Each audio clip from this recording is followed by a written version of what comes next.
Hello everyone, welcome back to my YouTube channel. मैं हूं साक्षी भारद्वाज और जो भी लोग मेरे साथ सीडीपी यानी कि साइकोलॉजी को पढ़ना चाहते हैं तो सबसे पहले मेरे चैनल को सब्सक्राइब कीजिए। और जैसे कि लास्ट वीडियो में हमने अपने टॉपिक स्कूल्स ऑफ साइकोलॉजी को स्टार्ट किया था और उसमें भी हमने उसका जो सबसे पहला स्कूल है साइकोलॉजी का, स्ट्रक्चरलिज्म, उसको डिस्कस किया था। और जिन लोगों ने भी अभी तक उस टॉपिक को नहीं देखा है तो ऊपर आई बटन आ रहा है, मैंने उस वीडियो की लिंक यहाँ पर ऐड कर दी है। आप डायरेक्टली यहाँ से भी जा करके उस टॉपिक को देख सकते हैं। जैसे कि थंबनेल में आपने देख ही लिया होगा, हमारा आज का टॉपिक है स्कूल्स ऑफ साइकोलॉजी का सेकंड स्कूल, हमारा प्रकारवाद यानी कि फंक्शनलिज्म। आज हम इस पर डिस्कस करेंगे।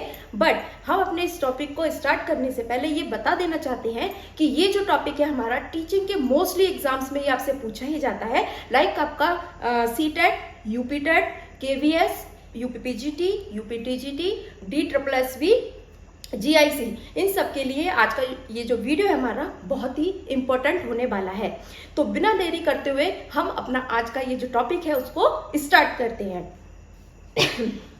जैसा कि हमने बोला कि हमारा आज का टॉपिक है फंक्शनलिज्म, ठीक है। तो देखिए, फंक्शनलिज्म को पहले हम देखेंगे कि हम इसे और किस नाम से जानते हैं। हम फंक्शनलिज्म को प्रकारवाद, कार्यवाद आदि नामों से हम इसे जानते हैं।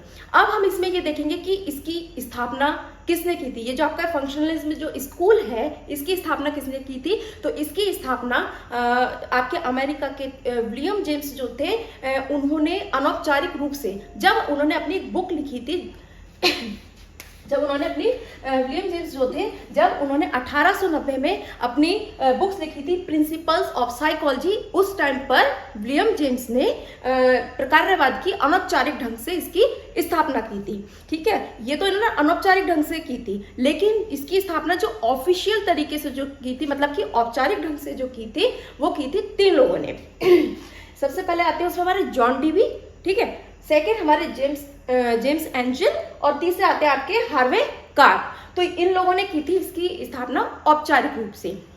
और ये जो आपके विलियम जेम्स है ना, तो इनको अमेरिका के जो लोग हैं, इन्हें आधुनिक मनोविज्ञान का जनक भी बोलते हैं, ठीक है। लेकिन अगर आपसे क्वेश्चन ये पूछा जाए कि पूरे विश्व के अकॉर्डिंग अगर हम देखें कि हमारे जो साइकोलॉजी के मतलब आधुनिक जो मनोविज्ञान है, उसके जो गॉडफादर हैं वो है हमारे वुंट। बट अगर अमेरिका के अकॉर्डिंग अगर हम देखते हैं तो जो अमेरिका वाले वो तो भाई जो, क्योंकि ये अमेरिका के हैं ना विलियम जेम्स, तो इसलिए वहाँ के जो लोग हैं आधुनिक मनोविज्ञान का जनक किसे मानते हैं? विलियम जेम्स को मानते हैं। क्यों? क्योंकि इन्होंने साइकोलॉजी के लिए बहुत ज्यादा वर्क किया है, इसकी वजह से इन्हें वहां पर मनोविज्ञान का जनक कहते हैं, ठीक है।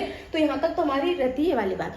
अब हम इसमें यहाँ पर ये देखेंगे कि अब ये लोग जो मतलब ये जो विलियम जेम्स थे, या मतलब जो प्रकारवादी लोग जो थे, तो भाई ये भी तो किसी टूल्स पर, किसी सब्जेक्ट पर स्टडी करते होंगे ना। जैसे कि हमने बताया था आपको लास्ट वीडियो में, संरचनावाद जो हमने पढ़ा था, तो हमने उसमें क्या डिस्कस किया था, जो संरचनावादी थे तो उनका टूल जो था चेतना था, है ना। इनका भी टूल यहाँ पर जो विषय वस्तु है वो भी क्या है? चेतना है। बट वो क्या देखते थे, जो संरचनावादी थे ना, वो ये देखते थे कि जो आपकी चेतना है, ठीक है, आपकी जो चेतना है उसकी रचना का अध्ययन करते थे, ठीक है, चेतना की। और आपका ये जो मस्तिष्क है ना, इसकी जो बनावट है, इसकी स्टडी किया करते थे वो लोग। लेकिन ये जो प्रकारवादी हैं प्रकारवादी जो है वो चेतना किस प्रकार से काम करती है, क्यों करती है, क्या इसके कारण है, वो इस बात की स्टडी करते हैं, ठीक है। और हाँ, एक बात और है यहाँ पर कि ये जो प्रकारवादी है ना,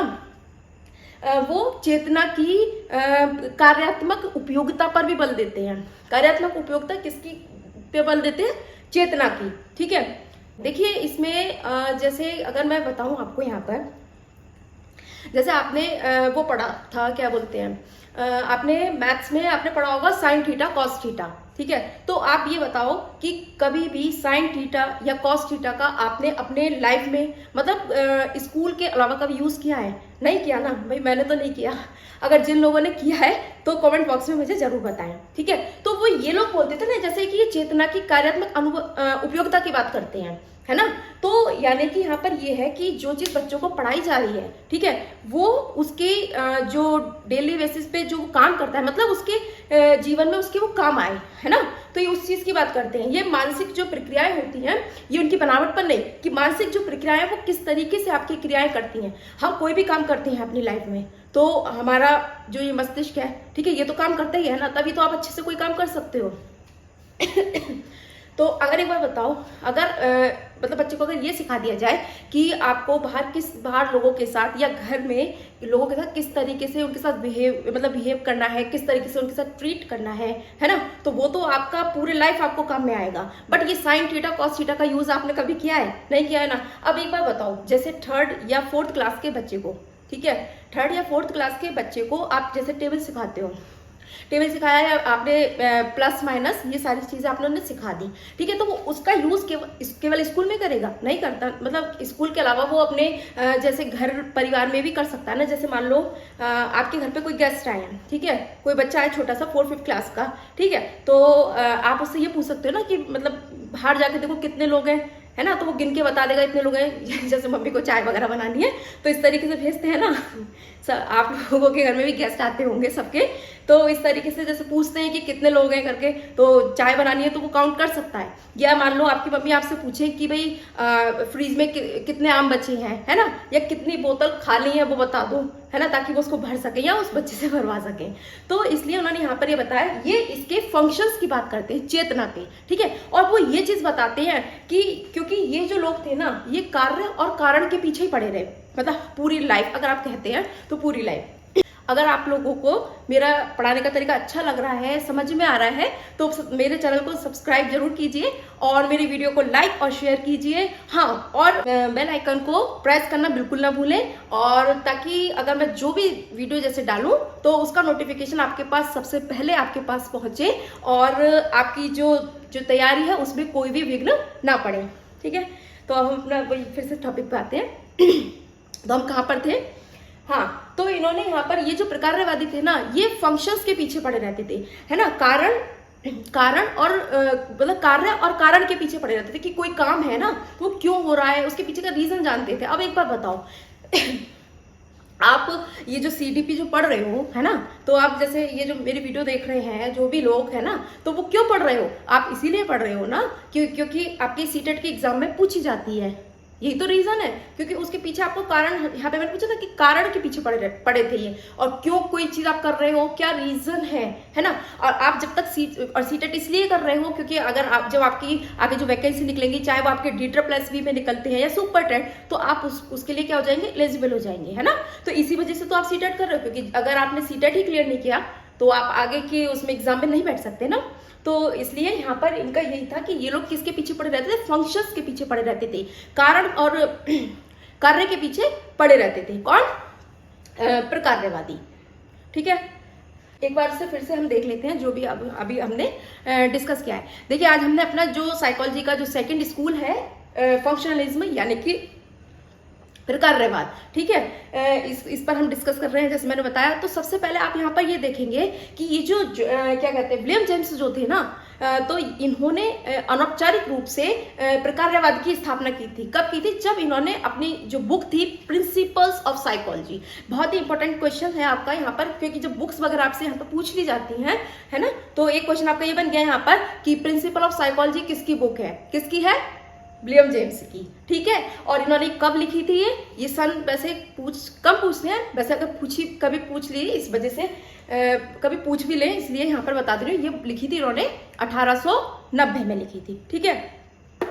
तो ये हो जाता है। अगर इस तरीके से यहाँ पर एक तो क्वेश्चन ये बन गया आपका, और सेकंड क्वेश्चन आपका यहाँ पर ये बनता है कि जो अमेरिका के अकॉर्डिंग जो आधुनिक मनोविज्ञान के जो गॉडफादर है वो कौन है? वो आपके विलियम जेम्स है, ठीक है। कौन है? William James. और अगर पूरे विश्व के अकॉर्डिंग अगर आपसे पूछें कि आधुनिक मनोविज्ञान के जनक, तब कौन होंगे? विल्हम बुंट, राइट। देखिए, आपसे एक क्वेश्चन आपका यहाँ पर ये भी बन सकता है कि औपचारिक ढंग से इसकी जो स्थापना है किसकी, प्रकारवाद की, किसने की है? तो आपको यहाँ पर नाम दे देंगे, जैसे आपको जॉन डीवी दे दिया, ठीक है, जॉन डीवी दे दिया। दूसरा आपको मान लो विलियम बुंट सेकंड आपको मान लो दे दिया, जैसे विलियम बुंट दे दिया। विलियम वुड दे दिया, वुडवर्ड दे दिया, या इनमें से कोई नहीं, तो आपका आंसर क्या होगा? जॉन डी भी होगा। ठीक है, तो यहाँ से ये क्वेश्चन बन गया, मतलब ये क्वेश्चन आपका ये बन गया। और ये पूरी लाइफ किस चीज के पीछे पड़े रहे थे? कारण और कार्य के पीछे पड़े रहे थे। ठीक है, इनका भी टूल चेतना ही था, बट जैसे संरचनावादी क्या करते थे? संरचनावादी चेतना की बनावट पर अध्ययन करते थे, उनकी स्टडी करते थे, चेतना और ये जो आपकी जो मानसिक क्रियाएं होती है ना, उसकी जो शेप है, मतलब जो उसकी आकृति, उस पर वो अध्ययन करते थे। और ये लोग, ये जो होते थे प्रकार्यवादी, वो चेतना क्यों काम करती है, कैसे करती है, ठीक है, क्या कारण है, इनकी पूरी स्टडी इसी पर रहती थी। ठीक तो हमारा आज का ये जो टॉपिक है यहीं पर कंप्लीट हो गया है। और अगर आपको मेरे पढ़ाने का तरीका अच्छा लगा हो और अगर समझ में आया हो तो मेरे चैनल को सब्सक्राइब कीजिए, मेरी वीडियो को लाइक कीजिए, शेयर कीजिए। और अगर आपका कोई भी डाउट हो या आपकी कोई भी क्वेरी हो तो आप मेरे से कमेंट बॉक्स में पूछ सकते हैं। तो मिलते हैं नेक्स्ट वीडियो में, तब तक के लिए बाय बाय, टेक केयर।